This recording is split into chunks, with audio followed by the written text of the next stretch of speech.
Voilà ce qu'on pouvait dire en tout cas pour le résultat brut de ce Grand Prix d'Abu Dhabi. On va maintenant revenir, si tu veux bien Jean-Luc, sur quelques images marquantes de la saison, parce que voilà, la saison est terminée, donc on va au-delà du Grand Prix d'Abu Dhabi. Alors, la question première que je vais te poser, elle est évidente, est-ce que c'est le champion du monde légitime, mérité, normal de la saison qui est bien devenu champion du monde, Lewis Hamilton, pour toi? Rien à dire, 11 victoires pour Lewis Hamilton, 5 victoires pour Nico Rosberg. Je crois que le meilleur des pilotes est d'ailleurs Nico. Et je pense que ça n'est pas fin, l'a reconnu. Franchement, il a dit, il a été un petit peu meilleur que moi, sauf en pole. Bon, ça c'est vrai, en et pole 12 position. fois sur 19, en tout cas, Rosberg l'a devancé. Il y a 11 pôles et 12 sur 19, il était devant Rosberg. Ça, on s'y attendait pas forcément. Et on l'avait dit, on n'aurait pas parié là-dessus, franchement, parce que c'est vrai qu'on pensait Lewis Hamilton intrinsèquement plus rapide, et on pensait que Nico, au contraire, allait compenser par son métier, sa ténacité en course, etc. Ça n'a pas été l'inverse, alors. Eh ben, c'est plutôt ça, parce que si on prend les 7 derniers Grands Prix de la saison, Lewis en gagne 6, donc c'est remarquable. Donc effectivement, Nico qui a pris un petit coup sur la tête, j'y reviens, tu me demandes de tirer une petite leçon. Oui. Moi, je reviens à cet incident, ce petit accrochage, mais lourd de conséquences, entre Nico Rosberg qui commet l'erreur et Lewis Hamilton à Spa au deuxième tour. C'est Spa, c'est le tournant. C'est le tournant. Alors non seulement c'est le tournant à ce moment-là, parce que Nico commet une erreur, voilà, qui coûte cher à Lewis et qui lui coûte la victoire à lui aussi, mais après, il se fait tellement taper sur les doigts par l'équipe Mercedes qui lui dit ça. Plus jamais, parce que ça nuit à l'image de l'équipe. Donc dorénavant, et là vraiment, il est en retrait. Et après, il part devant, on s'en souvient à Monza, on ne va pas refaire tous les détails de la saison. Il commet 2 erreurs sur lesquelles je me pose toujours des questions au freinage à la première chicane de Monza. Et là, c'est Lewis, la voie royale pour Lewis. Et puis même, l'attitude, je dirais, l'attitude des deux pilotes n'est pas la même. On a bien compris que Nico est maintenant un peu en dedans, tellement on l'a tapé sur les doigts. Pas à cause de l'incident, j'y reviens, mais à cause de son attitude après. Quand il a laissé entendre, à tort ou à raison, à mon avis évidemment à tort, qu'il avait peut-être un petit peu fait exprès pour montrer à Lewis que lui aussi était capable de se battre. Mais c'est une erreur lamentable et je pense que c'est même pas son intention. Je pense que c'est de la com, une nouvelle fois, je ne sais qui.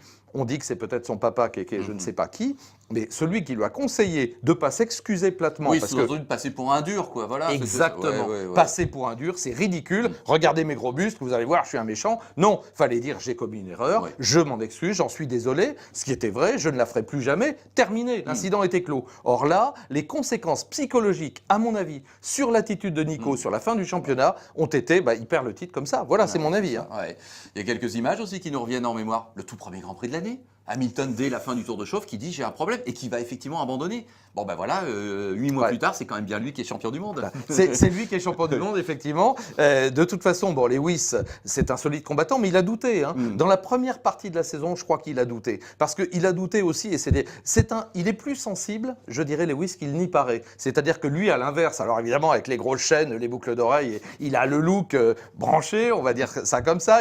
C'est un fashion victime, donc il se donne des gros airs. Mais je pense qu'au fond de lui-même, tous ceux qui le connaissent bien mieux que nous et de manière intime disent que c'est un garçon sensible et qu'à un moment, il a été peiné de voir que l'équipe, peut-être, ne misait pas autant sur lui qu'elle misait sur Nico. Il s'est dit, oui, lui, forcément. Et c'est là qu'il a commis quelques erreurs de communication, j'y reviens, en commençant à dire, oui, mais d'abord, c'est pas un vrai Allemand parce qu'il vit à Monaco. Il a été élevé dans le luxe. Voilà, il a été élevé dans le luxe. Ça, c'était d'une maladresse, pour ne pas dire plus, c'était d'une bêtise sans nom. Donc ça n'a rien à voir là-dedans. J'espère qu'après cette saison, les deux auront tiré la leçon.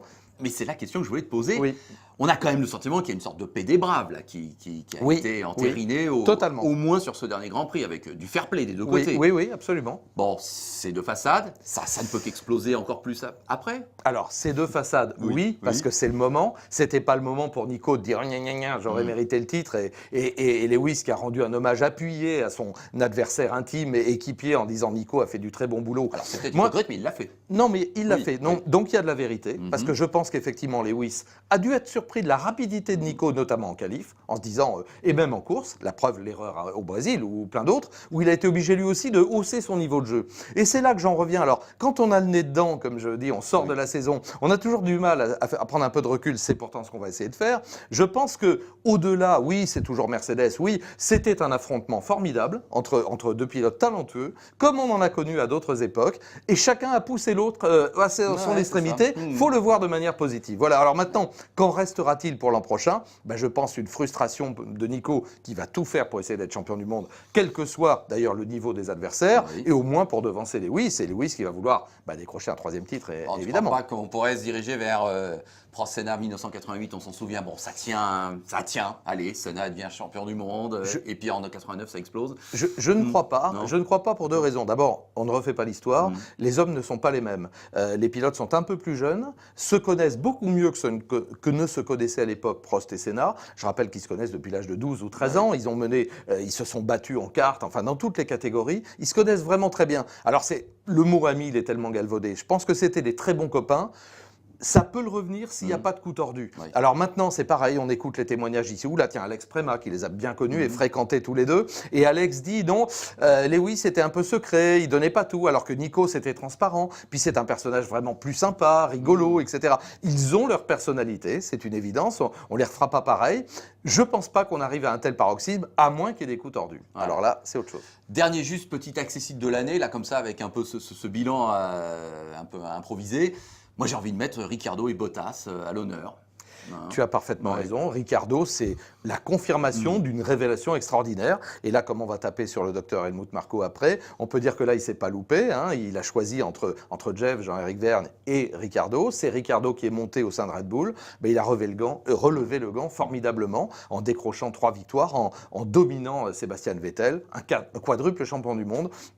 Tu as parfaitement raison. Et Bottas, Bottas, on le savait rapide aussi. Alors lui, c'est un garçon discret, c'est un solide, c'est un vrai bon. Il est là tout le temps, bon esprit, ça fait plaisir. Oui, je suis complètement d'accord avec toi. Et ces deux, allez, je vais oser, ces deux peut-être champions du monde en puissance un jour.